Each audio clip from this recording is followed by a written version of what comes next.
Hi welcome back to my channel. ಬೆಳಗಿಂದನೇ ಕೆಲಸ start ಮಾಡ್ಕೊಡ್ತೀನಿ ಬೇಗ ಬೇಗ. ಯಾಕಂದರೆ ಇವತ್ತು ಸ್ವಲ್ಪ ಹೊರಗಡೆ ಹೋಗ್ಬೇಕು. ಹೊರಗಡೆ ಅಂದರೆ ಹಾಸ್ಪಿಟ್ಲಿಗೆ ಹೋಗಬೇಕು. ನನ್ನ ಮಗಗೆ ಹುಷಾರಿಲ್ಲ, ಅದಕ್ಕೋಸ್ಕರ ಅವನ್ನ ಕರ್ಕೊಂಡು ಹೋಗಬೇಕು. ನಮಗೆ ಕಾಲಲ್ಲಿ ಎಲ್ಲ ಗಾಯ ಆಗಿಬಿಟ್ಟಿದೆ, ಮತ್ತು ನೆಗಡಿನೂ ಜಾಸ್ತಿನೇ ಆಗಿಬಿಟ್ಟಿದೆ. ಅದಕ್ಕೋಸ್ಕರ ಕೆಲಸನ ಸ್ಪೀಡಾಗಿ ಮಾಡ್ಕೊತಾ ಇದ್ದೆ ಬೆಳಗ್ಗೆನೇ.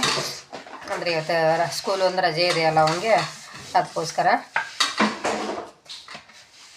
ಮನೆಯವರು ಕೆಲಸಕ್ಕೆ ಹೋದರು, ಅವ್ರನ್ನ ಕೆಲಸಕ್ಕೆ ಕಳಿಸಿದೆ. ನಾಷ್ಟ ಇವತ್ತು ಒಂದು ಉಪ್ಪಿಟ್ಟು ಮಾಡಿದ್ದೆ.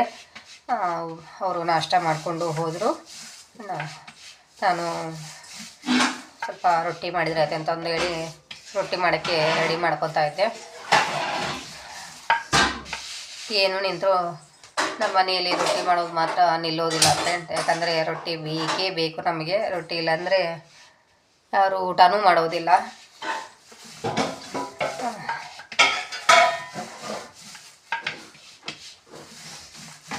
ನಿಮ್ಮ ಮನೇಲೂ ಹೀಗೇನಾ? ಕಮೆಂಟ್ ಮಾಡಿ.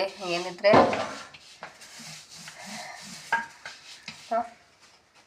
ಅಷ್ಟು ರೊಟ್ಟಿ ಮಾಡ್ತಾಯಿದ್ದೀನಿ.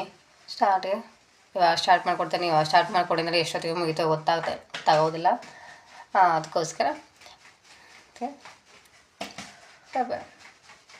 ಜಲ್ದಿ ಮಾಡಿಕೊಂಡು ಹೋಗಬೇಕು ನಾನು. ಸ್ವಲ್ಪ ಲೇಟ್ ಆದರೆ ತೊಂದರೆ, ಅಂದರೆ ಬರಲಿಕ್ಕೆ ಸ್ವಲ್ಪ ಲೇಟ್ ಆತಂದರೆ ಅದಕ್ಕೋಸ್ಕರ ಜಲ್ದಿನೇ ಹೋಗಿ ಜಲ್ದಿ ಬಂದರೆ ಆಗುತ್ತೆ. ಮತ್ತು ಬಟ್ಟೆಗೆಲ್ಲ ಹೊಲಿಬೇಕಲ್ವ ನಾನು, ಅದಕ್ಕೋಸ್ಕರ ಜಲ್ದಿನೇ ಮಾಡ್ಕೊತಾ ಇದ್ದೆ. ಅದರಾಗಲ್ಲಿ ಇಲ್ಲಿ ಬೆಳಿಗ್ಗೆನೇ ಆಟೋ ಇರುತ್ತೆ, ಮಧ್ಯಾಹ್ನ ಜಾಸ್ತಿ ಆಟೋ ಇರಲ್ಲ. ಅದಕ್ಕೋಸ್ಕರ ವಿಡಿಯೋ ಇಷ್ಟ ಆದರೆ ಲೈಕ್ ಮಾಡಿ. ಬಾಯ್.